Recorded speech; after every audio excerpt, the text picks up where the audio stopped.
Welcome. I'm Pamela Rickia from livingjoyfully.ca, and today I'm here with Michelle Conaway. Hi, Michelle. Pam. I am so happy that you agreed to come on the podcast and chat about unschooling with me. So, to get us started, can you share with us a bit about you and your family and what everybody's up to right now? Sure. Yeah. And thank you for having me here. This is very exciting. I love talking about unschooling. Yeah. We're a family of five, three kids, almost all adults now. Our oldest one is 32, married, and has a baby. The middle one is Cameron, and they've let me know that it's okay to share things about their lives and their names. So I'm not disrespecting their wishes here. Cameron is 19, just turned 19, and Caleb is 17. We started on this journey through public school. In fact, my daughter went all the way through public school. She was in private school first, and then we went to public school, and we kind of maneuvered our way through that system. Mm-hmm. And she's a lot older than the boys. So she graduated high school, and here came Cameron starting kindergarten. So Cameron started kindergarten, and I just, it didn't feel right. It just didn't feel right from the beginning. It was kind of exciting. We get the backpacks. We're, walking with the group to school. But then I started seeing some changes in him and his happiness and just his flow and his creativity. So we stayed in kindergarten and went to first grade. And during this time, I was doing a lot of internal work on myself. Mm-hmm. So I was learning to listen to my intuition a lot closer, kind of remove myself from what the world was telling me to do and trying to listen to more intuitively to what was right for me. So Cameron started first grade, and I felt it. It was like, you need to homeschool. I just heard this voice, and I was like, what? I can't do that. Yeah. Crazy. Yeah. I can't do it. But it just kept being there. The voice, my internal, it was a knowing that you need to take this boy out of school. So I talked to my husband, and he was like, what? But we talked through it, and he said, let's do it. And so I said, now? And he's like, yeah, now. We'll figure it out. So it was Christmas break that this was happening, and I took him out. I went right after Christmas break. It was his birthday. I took him out, and we went to Chuck E. Cheese, and we just had a blast that day. And he was like, yes, I'm out of school. And then, the fear started coming in. I ordered all this curriculum. I set our upstairs room as this amazing room with things all over the wall, and ABCs and books and just all kinds of things.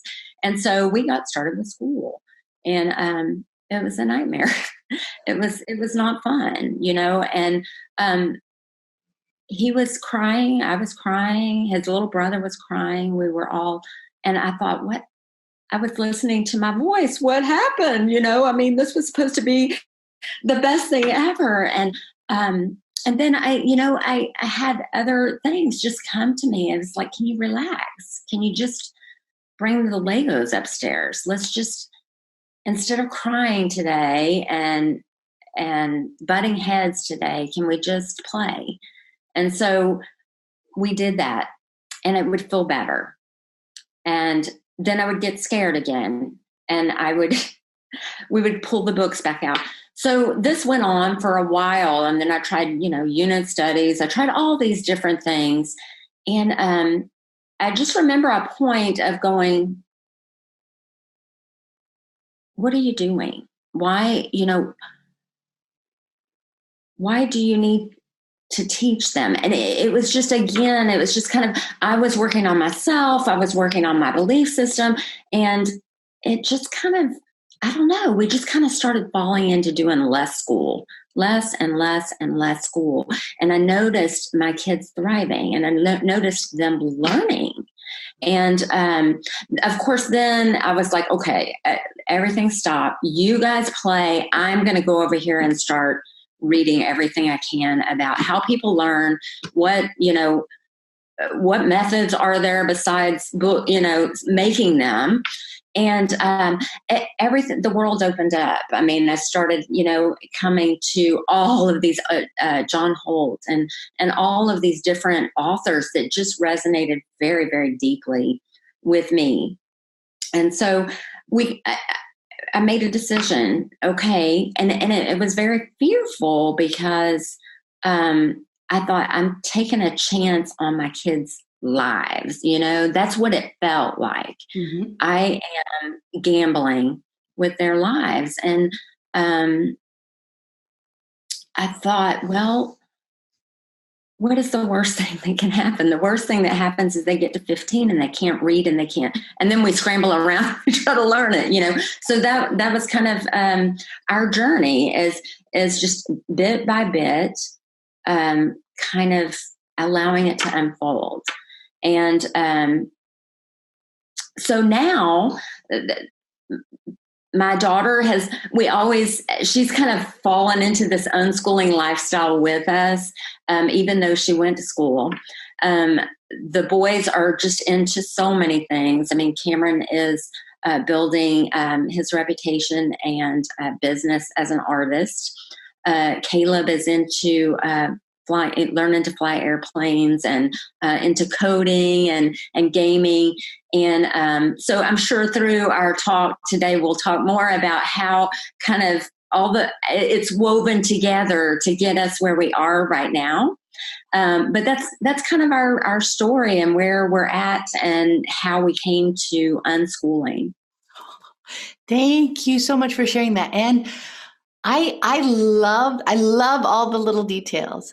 Like I remember there's a few episodes ago, Anna and I did a Q&A, and someone was asking about following our intuition, right? Mm-hmm. And you made that point so beautifully, because she was saying, well, if we follow our intuition for homeschooling, and that's a good thing, what about if our intuition says no screens? So that's the perspective that it was coming from, and we were talking about intuition.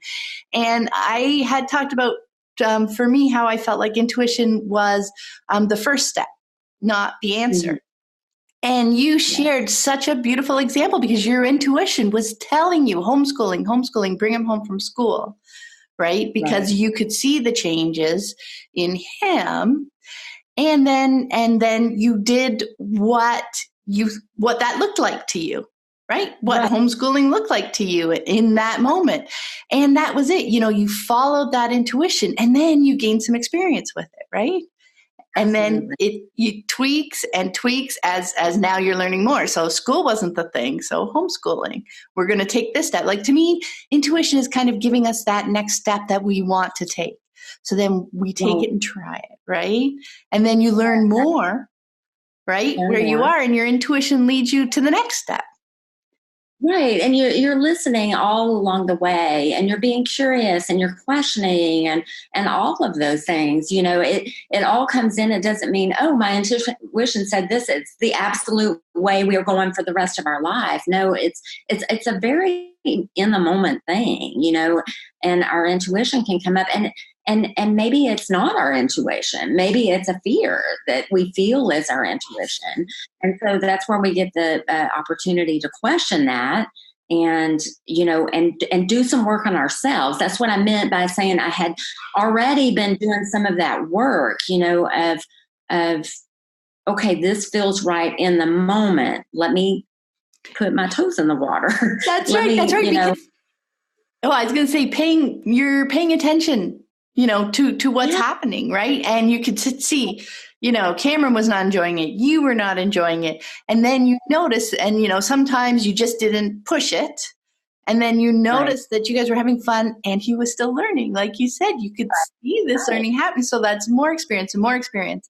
And I love, love, love the point about fear. because that's a big thing, right? Especially when we're doing something that's new to us, something that's very different to us.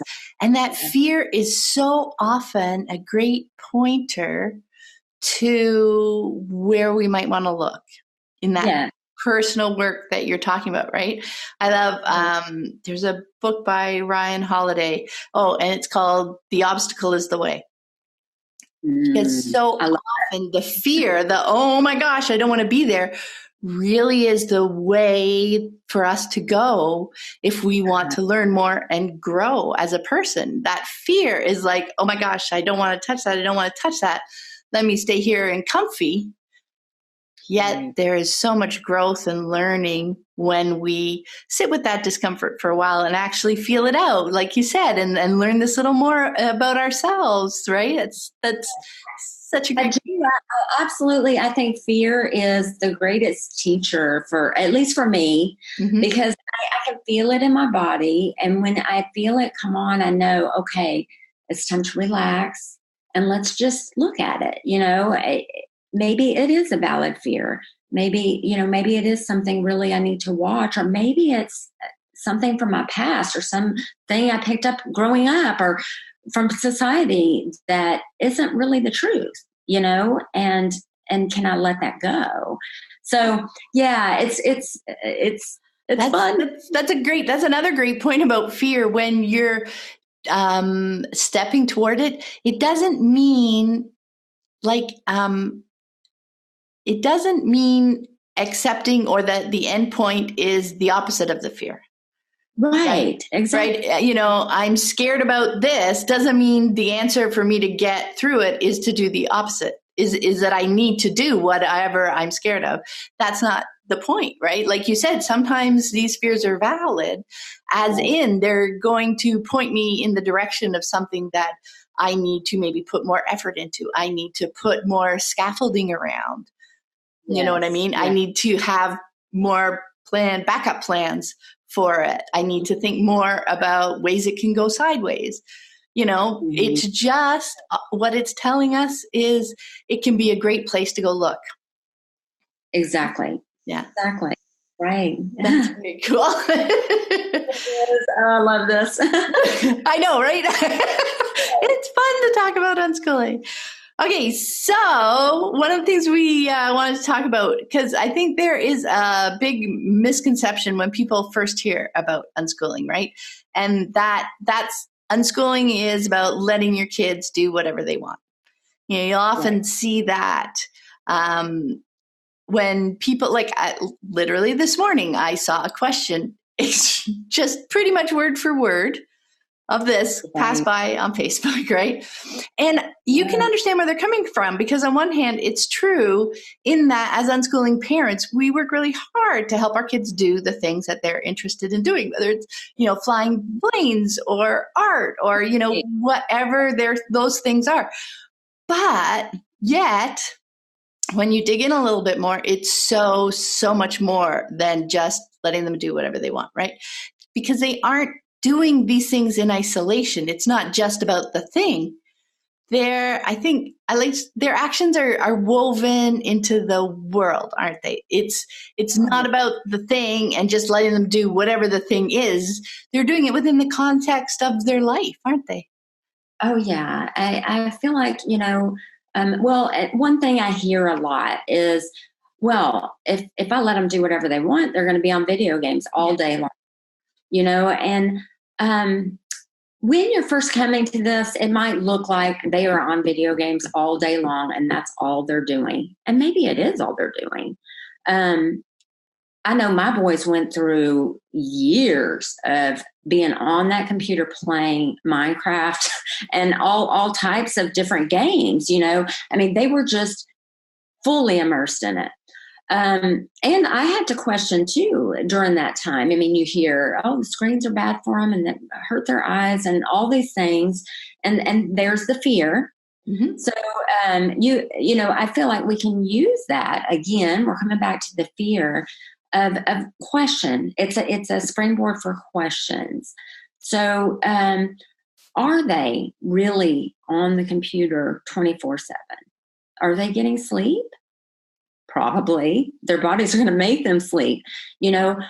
Are they doing research on their games? Are they watching some YouTube about, are they finding the answers to the questions that they have about their games?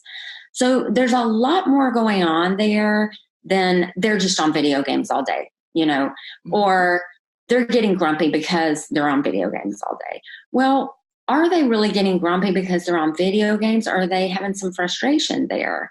And how can I be there for them in that frustration? Am I going, well, you need to get off the game? I mean, that's causing it.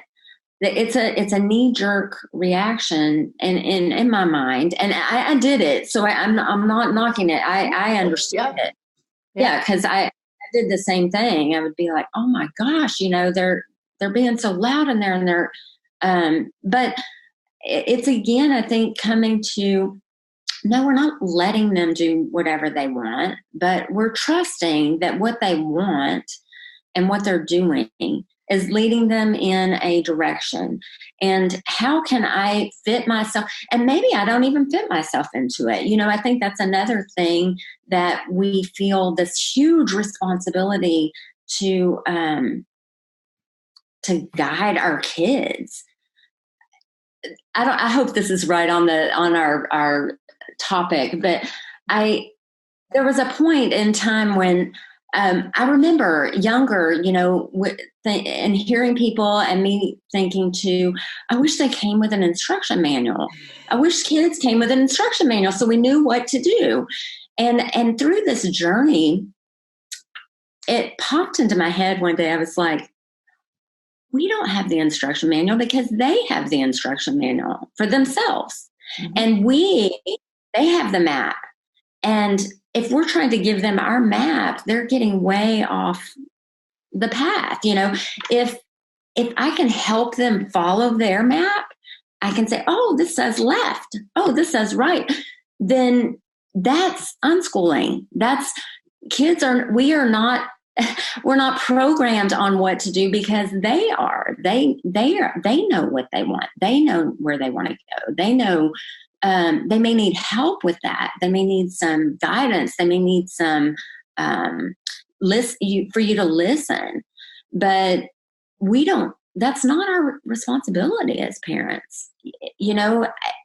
It's not our responsibility to let them know what they're interested in and what they should and shouldn't be doing and all of these things. Our job, in my mind, is that we're there to help them navigate that. So even an angry outburst, or even all of that, it matters. It matters, and that's where they're at. So if we can meet them there, then life is just so good because it right? takes pressure off as a parent. And I remember thinking about this and going, oh my gosh, is this am I crazy? Am I crazy to be thinking that their responsibility is their life, and my responsibility is to help them with their life. So wherever they want to go, that's where I need to help them go, not where I think they should go, like video games. So we're back to that, okay, they just love video games. They still love video games. So how could I help them navigate through that? If they have a bad day and they're really grumpy at everybody, how can I help them navigate that instead of blaming it on the game? Yeah. Wow. I love that metaphor. We've talked about that so often on the podcast, but not really describing it as their map.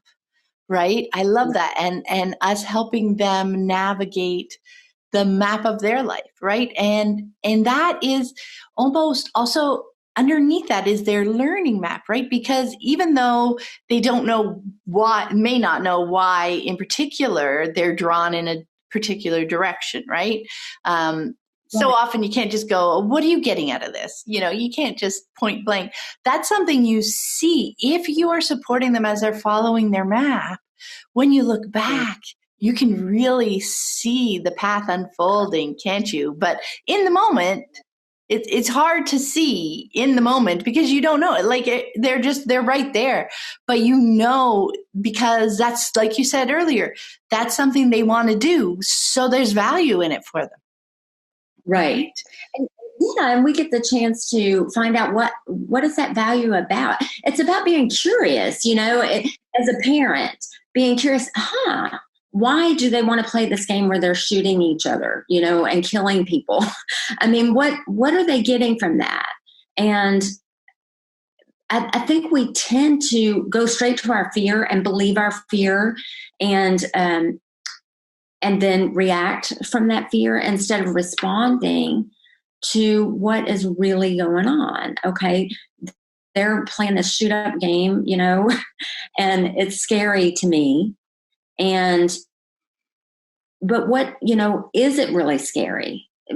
Is it really, or is that just some preconceived things that I have going on inside about what that means, and so talking with them and watching the game, or, there were times I told my boys, they're like, look at this. I'm shooting up this, and I'm like, and I tell them, I'm just honest with them. This really doesn't feel good to me to watch. I'm super happy that if you're having fun with it. And then they know I'm honest, and then they can come and they'll talk to me about it later, well, this is why, I like it, or whatever, it strikes conversation about what's going on. Yeah. So I think, we just have to be real, and that takes, I think, work on ourselves. So I remember thinking, okay, I need to just forget what they're doing and just work right here. And of course I was there for them and, right there in the room and things. But my biggest thing was working here on me so that I could get out of their way, especially in the beginning. It was like, I feel like anything I say is going to be reactive. So I need to just remove myself a little bit until I understand how we want to live, before I react and cause some thing that didn't need to be caused, Yeah. Yeah. There's so much amazingness in there, Michelle, but your great point about, even, right back to letting kids do whatever they want. Behind that question right up there is fear, right? And like we were talking about earlier, I'm so glad fear came up because that is, again, the place where when we're feeling it, that if we can sit with that discomfort for a while and actually ask ourselves questions. Like when I started, I'm sure when you started, so many guests have mentioned that when we started down this path, we did not realize how much of the work was ours to do, right?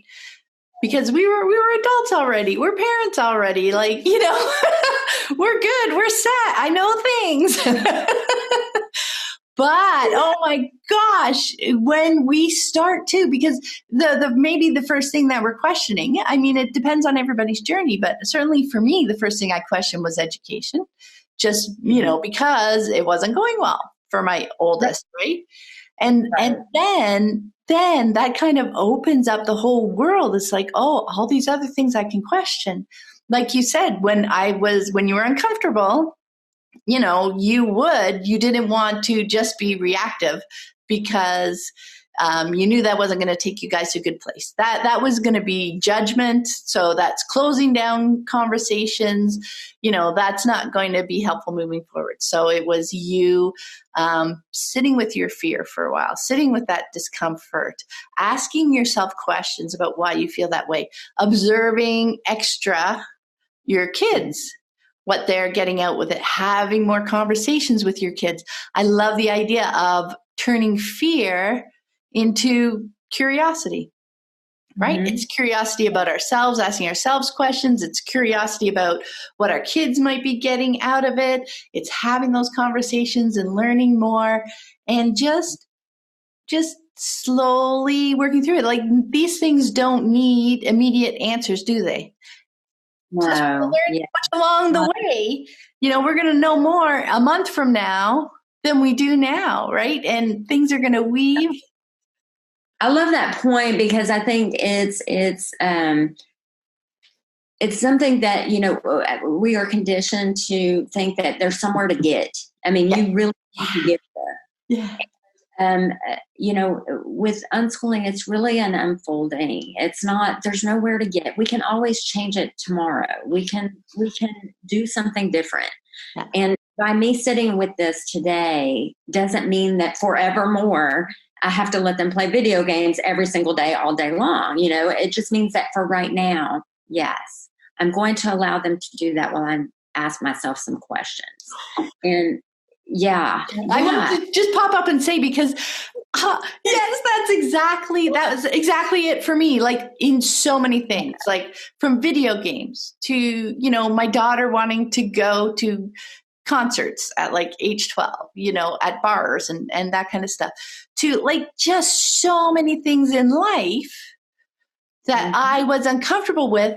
But the coolest thing was when I gave that trust and turned to curiosity every single time. And I'm not saying this, maybe something will come up 6 months from now where it won't happen. But every single time so far, it's worked out. I've been the one that was missing information, missing an insight, missing something. When they are following their map, it's been okay. Yes, it has been okay. It has been okay. And that's not to say, that our kids aren't going to get hurt or they're not going to have, problems, or they're not. And they're going to make left turns and right turns, and they're going to say, oh, no, I don't ever want to do that again. Like, yeah, it doesn't mean that their map is, perfect. Don't aim for perfect. Life is not perfect. Things go wrong for all of us. But them following their map and seeing what obstacles they run into and how they work through them, it's all been okay. It's all learning about ourselves, learning about the world, learning about how other people view things, learning, it's all learning. It's just, there's no way that learning is separate from life. Yeah. It's the same thing. It is the exact same thing. Life and learning are synonymous. They're the same thing. Yeah. So when we can get that, we can truly live a life that's not on that agenda. By here, you got to get to here. We've got to rush. You can just go, okay, this is how it is right now. It's definitely not going to stay that way, at least from what I've seen in my life. It's all changing, always developing and evolving. So, I don't even worry about it anymore. Something's going on. Okay, well, where do we go next? Or do we stay here? Or, it's in the moment. We're dealing with the moment. And I think where we've ended up here ties in so nicely to the next question. So I'm getting out there so we can continue this conversation. Because, like I said, and I could talk forever. For hours. No, I know.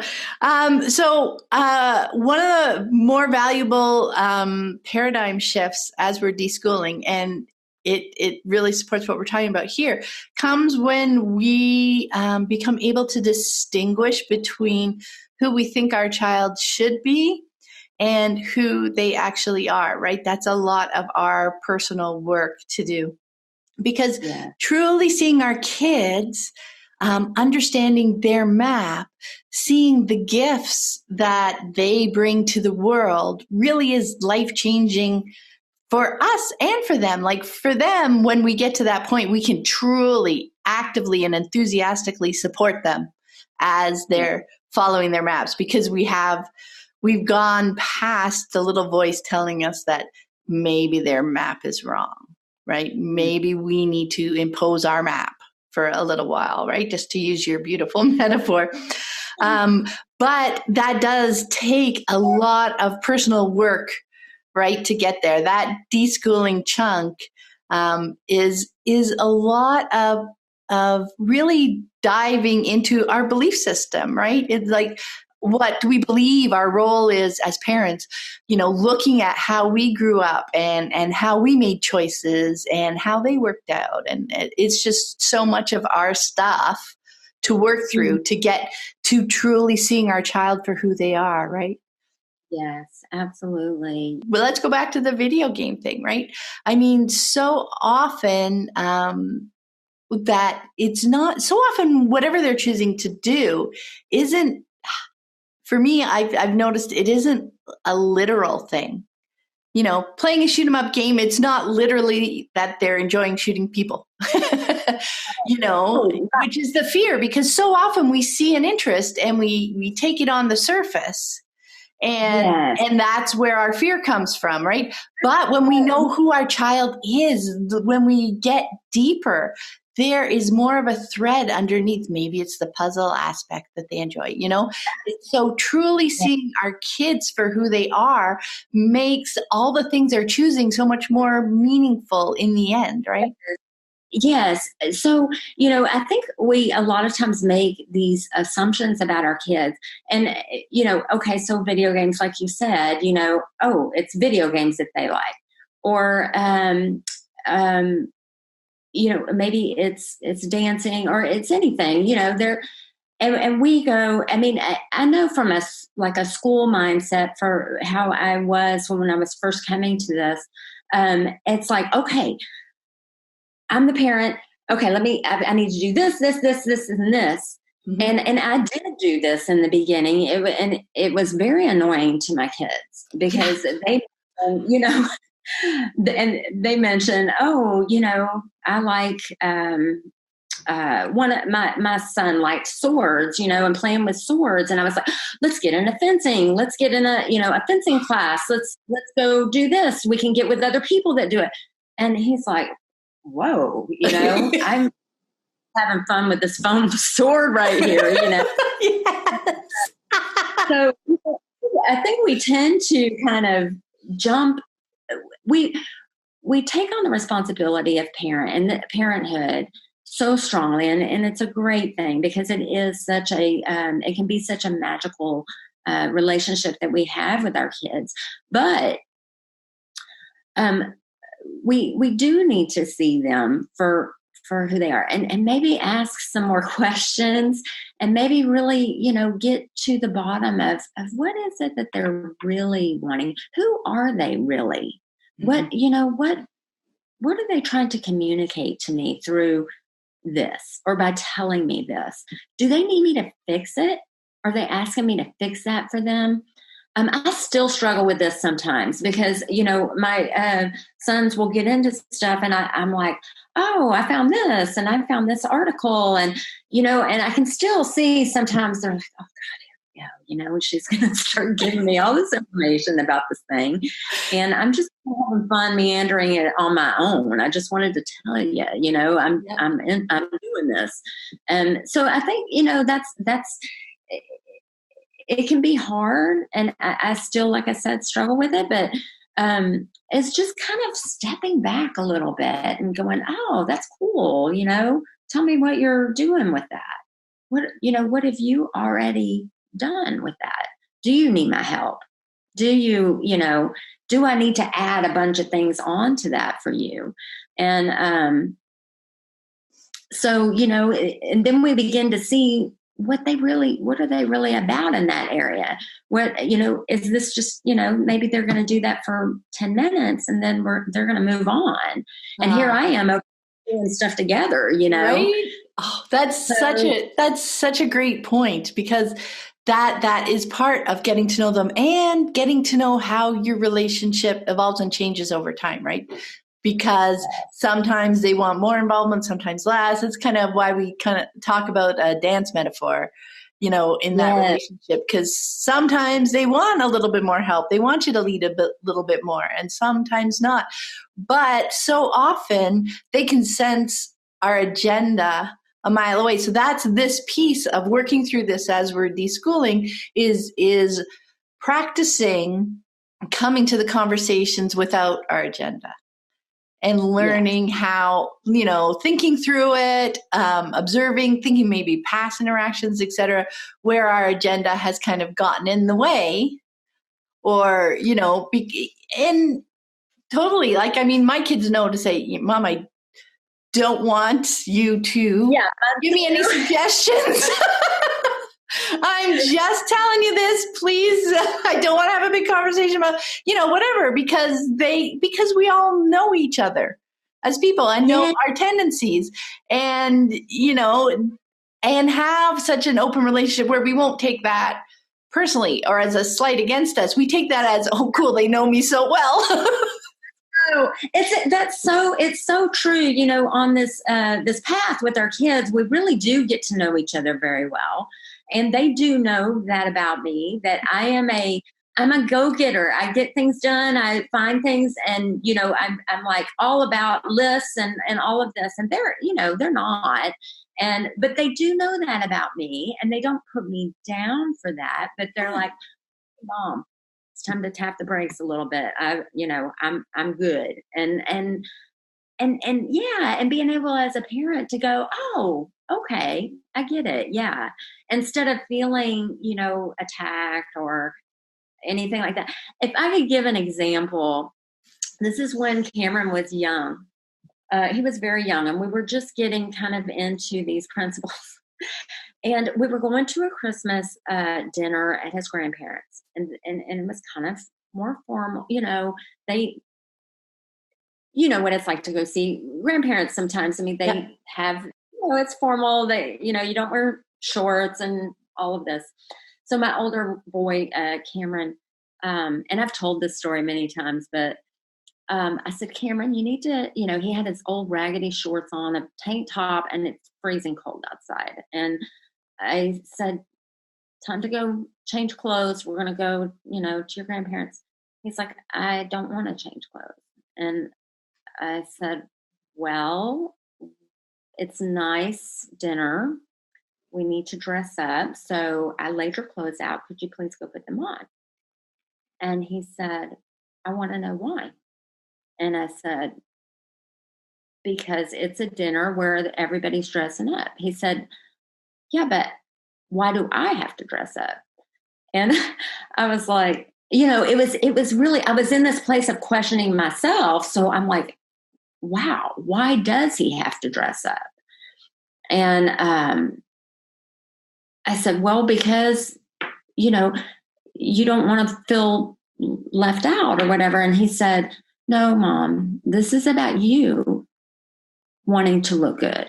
This is not about me wanting to look good. This is about you wanting to look good in front of everybody. And it was like a punch to my gut. It really helped me to move out of seeing my kid as a reflection of me. Because he was his own person, and he wasn't embarrassed to go in, to a really informal family. It's family. It was me. It was me that was going to feel embarrassed that he wasn't wearing a jacket, that he was in shorts and it was cold, that it was, he didn't look the part. And so that was when he was young, and it really helped me to begin to question, okay, this kid really doesn't, need to make an impression on anyone else. He's just who he is. And can I just allow him to be who he is? Can I get out of the way of my own needing to look good and allow him to just be who he is? So I let him wear the shorts, and nobody said anything, and he was happy. And it did so many things because it gave him permission to call me out on my own stuff. And it gave me pause to look at myself and really look at what the situation really was, instead of my preconceived notions of what it should be. And I think that was kind of a turning point for me with them, is to really listen to them, to my kids, because they were going to help me. They were going to help me get beyond my own stuff. And So that really helped me to see them it got me on a journey to seeing them, who they are, and not letting my ego kind of get involved with, well, how dare they shouldn't talk, a kid shouldn't talk back to their parent, and they should do what their parent says. So that got me on a whole thing of questioning, yeah, maybe they have the right to say what they feel about what their body and their, um, the way they're showing up in the world. Maybe they do have a right to that. And maybe I'm the one that needs to look at myself, because he's showing me himself right there, who he is, you know? Yeah. Yeah. We learn so much.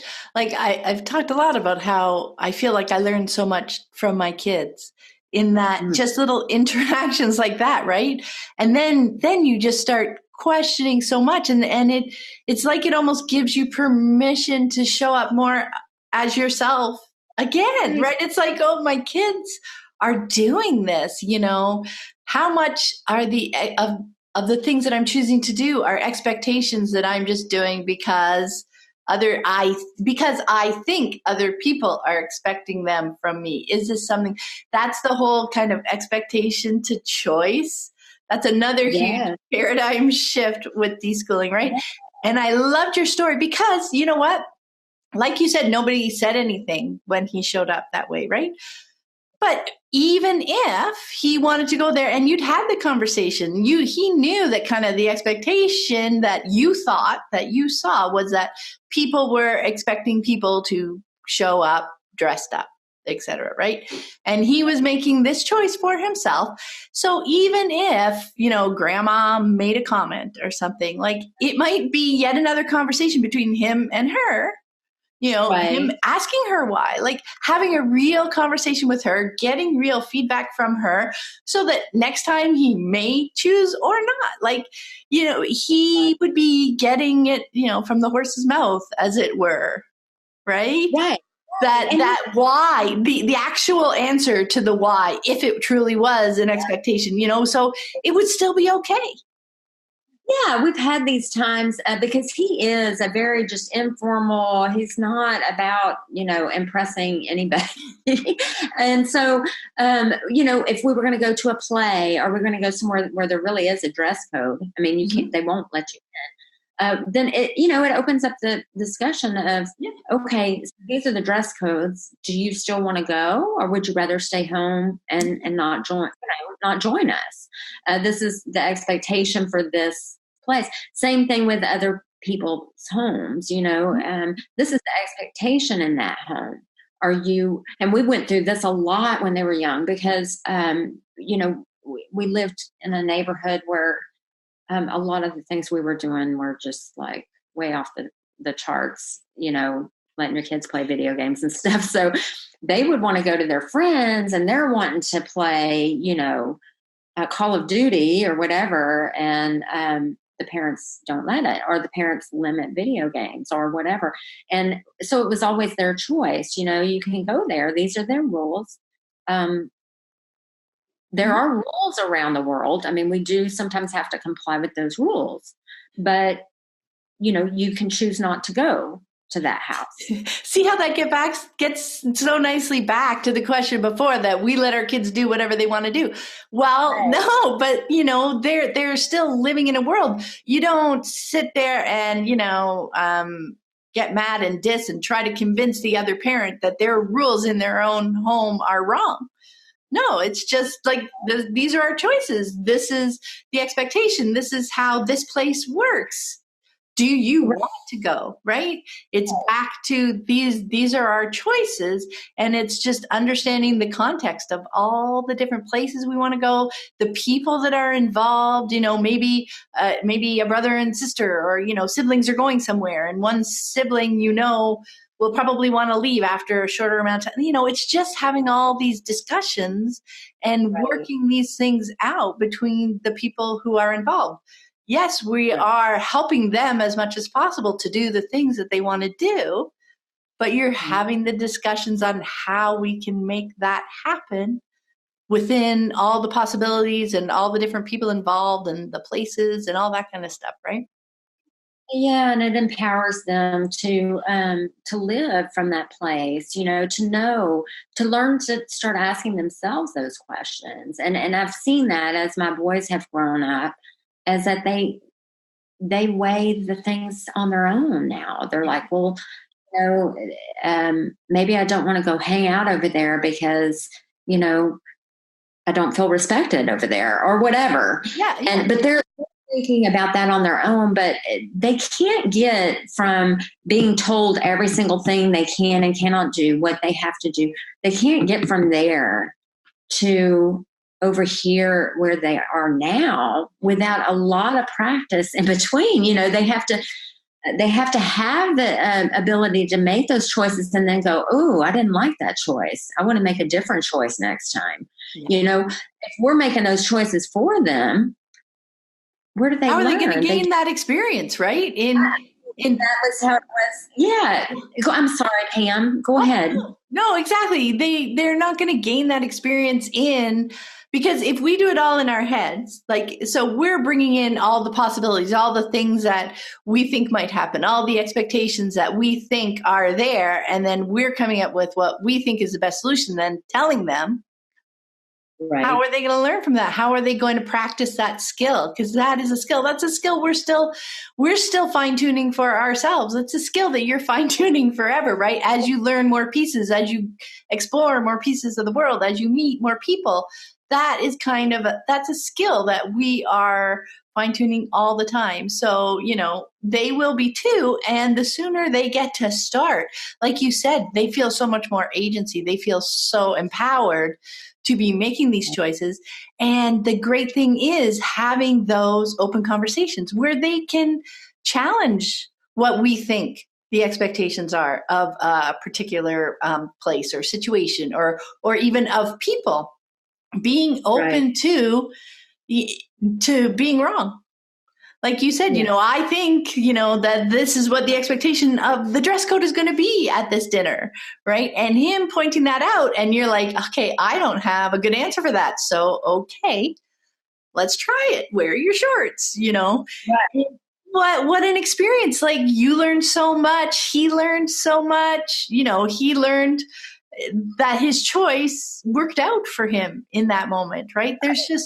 And you learned, to question all that baggage, expectation, things that we have absorbed growing up that, we are almost automatically doing and living, and we're learning to question ourselves. And, is this choice? Like, I love the question, why, which is what curiosity leads us to, right? Well, why is that?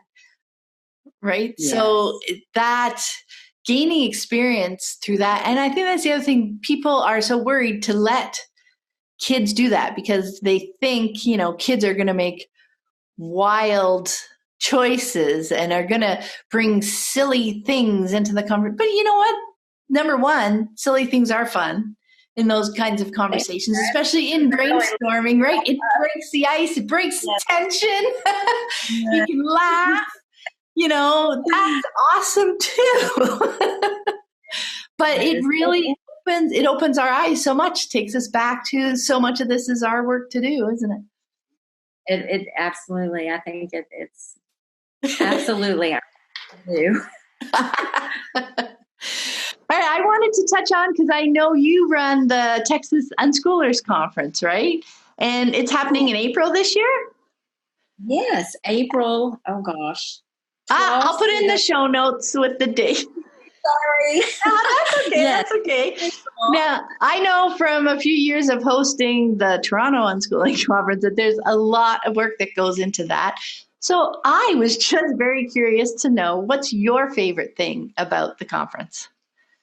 I think my favorite thing is just what we're doing right here, is talking with other parents. The kids, we do it in a very natural setting. Mm-hmm. So the kids have tons of stuff to do. They're running around outside. They're, a lot of the kids in Texas live in cities, so they don't get this trees and just so much nature and all of that. So they just have a blast. And I love just connecting with people on all walks of the journey, that are maybe even in the very beginning stages, and they're like, oh, but I'm so scared about this and I'm so scared about that. That's my very favorite part. And seeing kids just free range and making connections that last a lifetime. They grow up together. They Skype together or whatever they're doing now. I think it's Discord now. They're,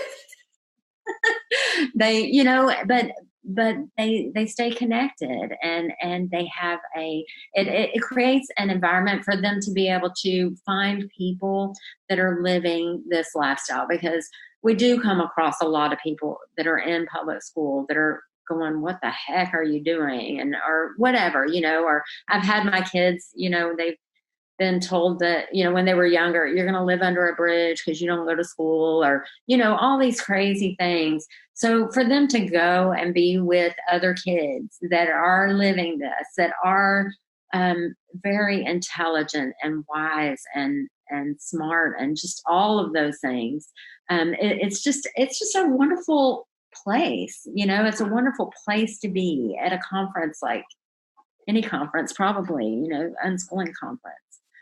That atmosphere is just, it's like a weight that you didn't know you were carrying around often gets kind of released when you know that the other families that you're interacting with for a few days are coming from the same kind of space, the same kind of environment, that they are loving on kids the same kind of way and supporting their kids. And it's just like a very relaxed breath of fresh air, isn't it? And then literally I ended up the same thing. I started at a hotel with mine and ended up in the country in cabins. Yeah.